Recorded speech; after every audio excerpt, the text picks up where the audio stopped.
Right, so this is me talking about congressional reapportionment.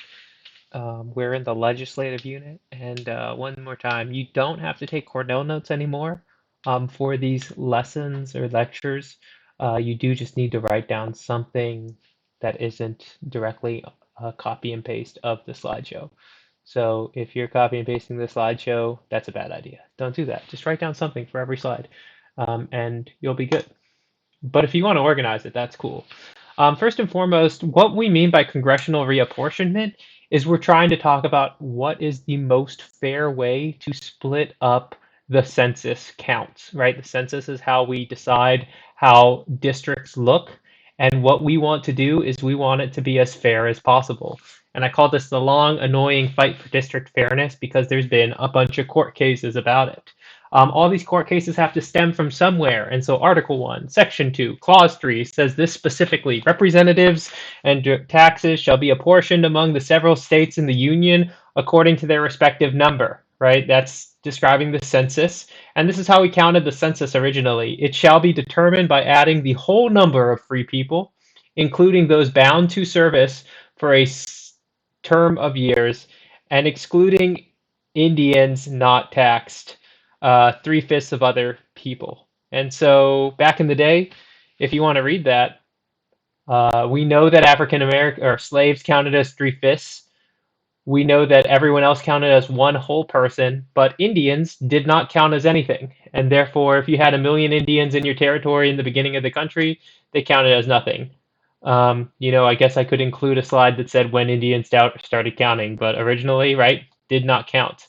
The enumeration shall be made within the first 3 years of Congress, and then every subsequent term of 10 years in such manner directed by law.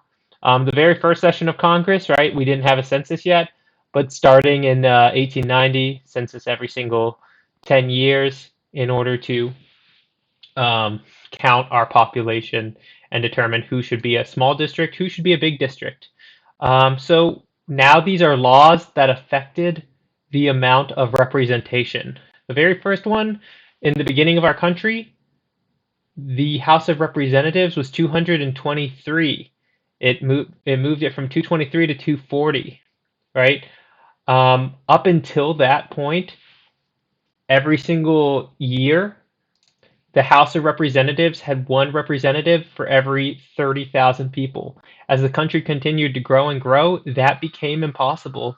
And so the Apportionment Act was the very first time we're going to limit it. Instead of being like, oh, look, your state just gained 330,000 people, we're going to make it bigger. They just said there is going to be a max of 240, and then we're just going to distribute based on that 240. So what percent of the 240 do you have? Do you have 1% of the 240 representatives? Then you're going to get one representative. If you have 20%, you get 20 of the 240. Okay.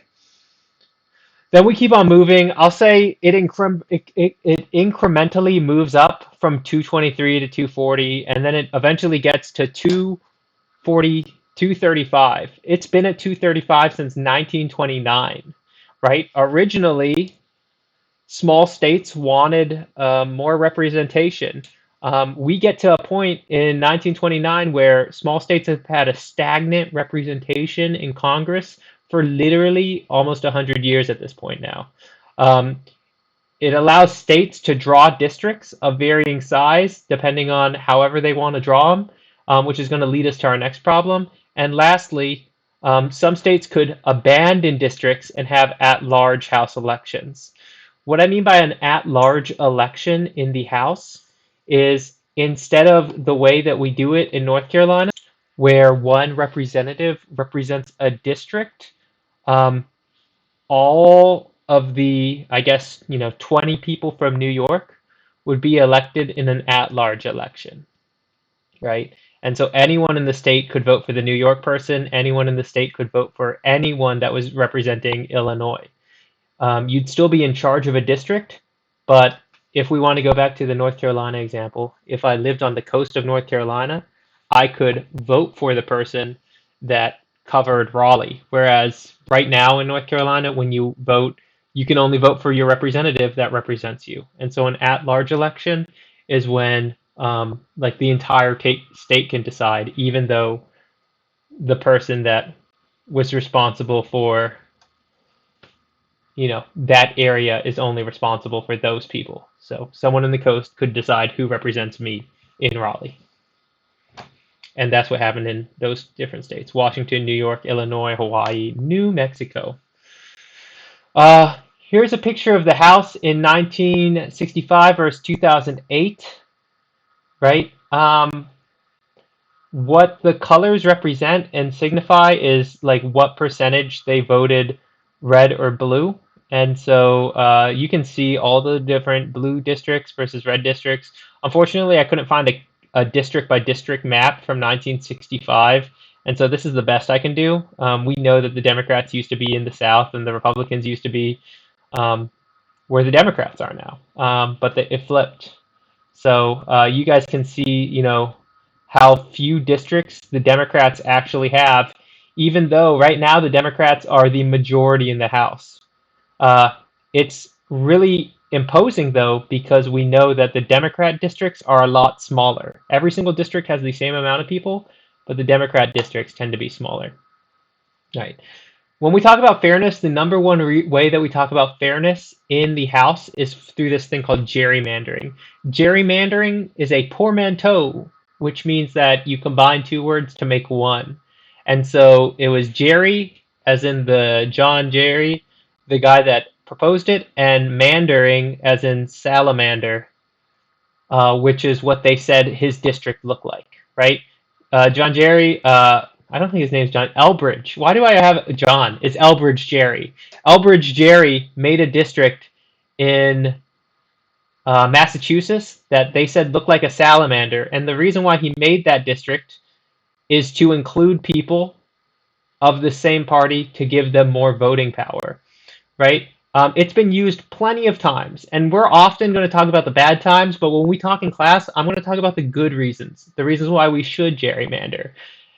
Because it can be done for good or bad reasons, but the purpose of it is to draw boundaries with a specific purpose. Maybe that's to give African Americans more voting powers. Maybe it's to unfairly give your party more voting powers. Maybe it's to just make the election fair, right? If you draw lines to make it so that it's a competitive district so that there's as many Republicans as Democrats, you just drew a boundary with a specific purpose. And so gerrymandering isn't always bad. It can be good. Gerrymandering is often talked about because of the way that Republican state houses have drawn districts to favor the Republicans in the House of Representatives. This doesn't show 2018, 2020 when the Democrats have been in charge, but you can see that since 1992, the Republicans have been in charge of the House of Representatives because in many times the Republicans that are in control of the state house, which we'll explain more in class, will draw lines so that their party wins in as many House elections as possible, right? You can't win every single election in the state, but there's 13 districts in North Carolina, and only 4 of them swing Democratic. And the other, whatever that math is, 8, are always Republican. And some people say, rightfully so up until a couple years ago, that that was because of gerrymandering, right? And so gerrymandering, we have cases that have talked about it. One of the very first ones was this one called Reynolds versus Sims, right? And in Reynolds versus Sims, the Supreme Court said all districts have to have equal number of people. This happened because in Utah, one district had 165 people. Another district had 32,000. In Idaho, one district had 951 people. The other district had 93,000. So that means if you were the guy that represented this district, you served 165 people. If you were the guy that represented this district, you were responsible for caring about 32,000. Clearly, this is unfair, right? And we are trying to fight for district fairness. And so this case, Reynolds versus Sims, said that when you draw a boundary, every single district has to have the same amount, which is something I've already said before, but that's because of this case, right? Number 2, the Voting Rights Act. pre-clearance requirements. I know this is going to be kind of boring and governmenty, but it's extremely important. Pre-clearance requirements say that if a state has been draws lines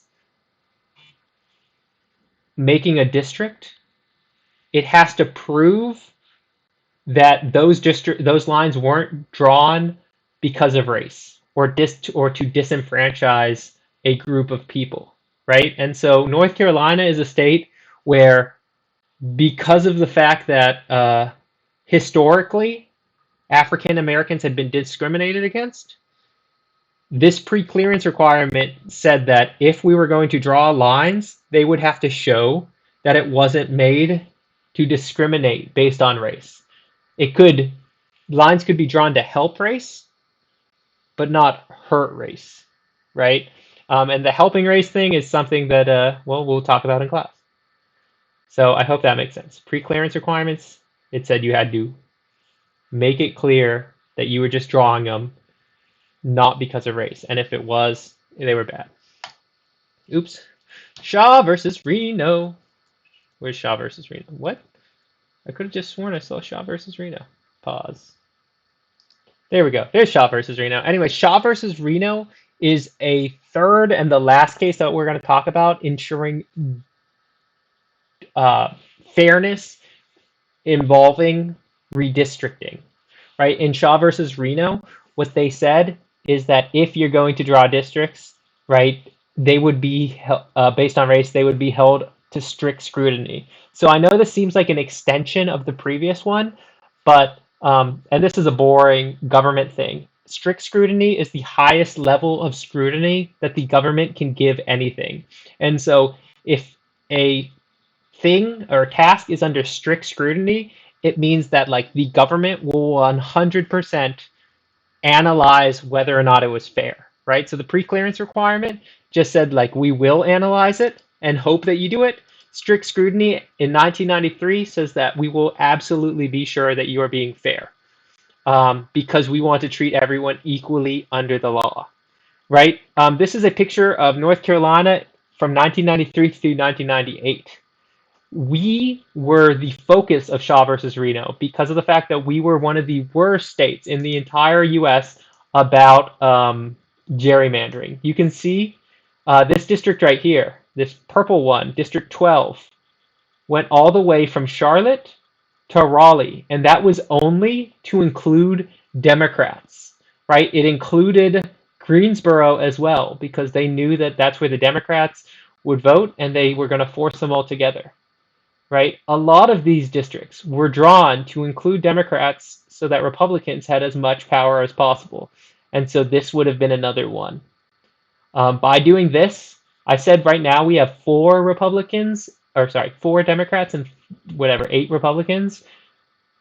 During this time, it would have been like 3 or 2 Democrats, and then the rest would be Republicans, because these were drawn by the Republican Party of the state to disenfranchise the Democratic voters and minorities. The last thing that I want to say is this is called the Shaw Partisan Voting Index. The Shaw Partisan Voting Index is a really cool thing that shows how strongly a district tends towards Republican or Democrat. Right here, I know it's kind of blurbed up. Oopsies. I know it's kind of blurbed up, but if you look at this chart, right, the darker blue it is, like this, the more Democrat the district will be. The darker red, the more Republican it is, and then the lighter, the more likely it is to swing. Give me 1 second. Because of that, right, New York's 15 is the most Democratic one. So somewhere in here is the most Democratic one. Texas 13 is the most Republican district, and then the most relative Republican to the state is there. The most Democratic to the state is there. All of these are about voting fairness and just trying to ensure that it's as even as possible. All right, thank you one more time. We'll submit these at the end of the unit. I promise.